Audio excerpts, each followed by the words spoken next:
இப்போ ரீசெண்டாக சென்னையில் நடந்த ஒரு கல்யாண நிகழ்ச்சியில் நம்ம விஜய் அண்ட் த்ரிஷா 2 பேரும் ஒரே மாதிரி ஒரே கலரில் ட்ரெஸ் போட்டு ஒன்றா காரில் வந்து இறங்கியிருந்தாங்க. இப்போ சோஷியல் மீடியாவில் அதை பற்றி அதிகமாக வந்து பேசிகிட்டு இருக்காங்க.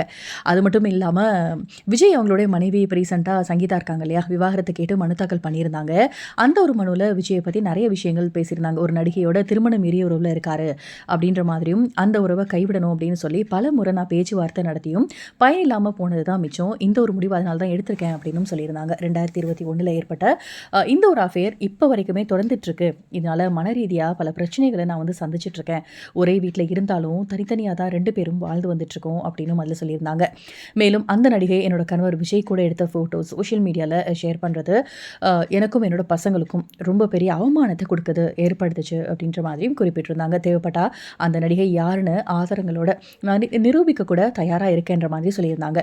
இந்த ஒரு சூழ்நிலையில் விஜய் அவர்கள் நடிகை த்ரிஷா கூட இந்த வெட்டிங் ரிசப்ஷனில் கலந்துக்கிட்டு இருக்காங்க இல்லையா, இது மக்கள் மத்தியில் பேசும் பொருளாக மாறி இருக்கு. கொஞ்சம் பேருக்கு அதிர்ச்சியை கூட ஏற்படுத்தியிருக்கு அப்படின்னே சொல்லலாம். இப்போ விஜய் மற்றும் சங்கீதாவோட விவாகரத்து பிரச்சனை ஒரு பக்கம் போயிட்டு இருக்கு இல்லையா, இந்த ஒரு நிலையில் மக்கள் சிலர் விஜயோட நண்பர்கள் கிட்ட இந்த விவாகரத்து விஷயத்தை பற்றி தொடர்ந்து கேட்டுகிட்டே தான் இருக்காங்க. அந்த வகையில் விஜயோட ஒரு க்ளோஸ் ஃப்ரெண்டு நண்பரான ஸ்ரீமன் இருக்காங்க இல்லையா, அவர்கிட்ட நிறைய பேர் பேசிகிட்டு இருக்காங்க. அது வந்து ரொம்ப வைரலாகவும் ஷேர் ஆகிட்டு வருது. ஸ்ரீமன் சமீபத்தில் அவரோட எக்ஸ் அக்கௌண்ட்டில் தாய் கிழவி படத்தை பாராட்டி போஸ்ட் போட்டிருக்காரு. அதில் ஒரு நபர் வந்து விஜய் சங்கீதா டிவோர்ஸ் பற்றி என்ன நினைக்கிறீங்க அப்படின்ற மாதிரி கேட்டிருக்காரு.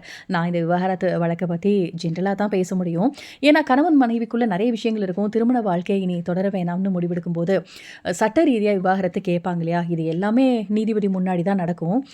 மேலும் தகவல் வேணும் அப்படின்னா நியூஸ் படிங்க, இல்லைனா வெயிட் பண்ணுங்க அப்படின்னு பதில் கொடுத்திருந்தாரு. அதுக்கப்புறம் வேற ஒரு நபருக்கு இது அவங்களோட பர்சனல் மேட்டர்ப்பா, இதனால வந்து இதெல்லாம் அவங்க பார்த்துப்பாங்க, நீங்கள் கவலைப்பட வேண்டாம் அப்படின்ற மாதிரி சொல்லியிருக்காரு. மேலும் த்ரிஷா மற்றும் விஜய் பற்றி கேட்கப்பட்ட கேள்விக்கும் நிறைய விஷயங்களுக்கு வந்து பதில் சொல்லியிருந்தாங்க. நண்பர்களாக கூட இருக்கலாம் அப்படின்ற மாதிரியும் பதில் கொடுத்துருக்காரு. அந்த வகையில் ஒரு நபர் இந்த ஒரு விவாகரத்து பிரச்சனை தொடர்பாக ஸ்ரீமன் கிட்ட கேட்ட கேள்வியில் தவறான வார்த்தைகளை பயன்படுத்தி இருக்காரு. இதனால் ஸ்ரீமன் ரொம்பவே கடுப்பாயிருக்காரு. என்னோட கருத்து என்ன அப்படின்னா, இப்போ நீ கேட்ட இதே கேள்வியை நீ சொல்லி இருக்கிற இந்த ஒரு கெட்ட வார்த்தையோட சேர்த்து உங்கள் அம்மா அப்பா இருக்காங்க இல்லையா, அவங்க கிட்ட போய் கேளு, அவங்க உனக்கு புரிகிற மாதிரி பதில் சொல்லுவாங்க அப்படின்னு சொல்லி ஒரு சூப்பரான பதில் கொடுத்துருக்காரு. ஸ்ரீமனோட இந்த ஒரு ரிப்ளைக்கு அந்த நம்பர் திரும்பவுமே ரிப்ளை கொடுத்துருக்காரு. கெட்ட வார்த்தையை பயன்படுத்தியிருக்காரு. அந்த கமெண்ட்டுக்குமே ஸ்ரீமன் வந்து உங்கள் அம்மா அப்பா வந்து உன்னோட சந்தேகத்தை கண்டிப்பாக தீர்த்து வைப்பாங்க அப்படின்ற மாதிரி நிறைய விஷயங்கள் சொல்லியிருக்காரு. பாவண்டா, நீ சம்பாரிச்ச குடும்பத்தை காப்பாற்று, கண்டதை நினச்சி உடம்பை கெடுத்துக்காத, ஒரே ஒரு டவுட் தான், நீ ஆம்பளையா, இதுக்கு என்ன கவுண்டர் கொடுக்கலான்னு யோசி அப்படின்ற மாதிரி ஸ்ரீமன் வந்து ரொம்ப கோவமாக வந்து பேசியிருக்காரு. இப்போ இந்த ஒரு விஷயமுமே பேசும் பொருளாக மாறி இருக்கு. ஸோ நீங்கள் இதை பற்றி என்ன நினைக்கிறீங்க, உங்களோட கருத்துக்கள் என்ன அப்படிங்கிறத கமெண்ட் செக்ஷனில் சொல்லுங்கள். இந்த வீடியோ பிடிச்சிருந்தால் லைக் பண்ணுங்கள். அண்ட் இந்த மாதிரி மோர் அப்டேட்க்கு நம்ம சேனலை சப்ஸ்கிரைப் பண்ணுங்கள். தேங்க்யூ.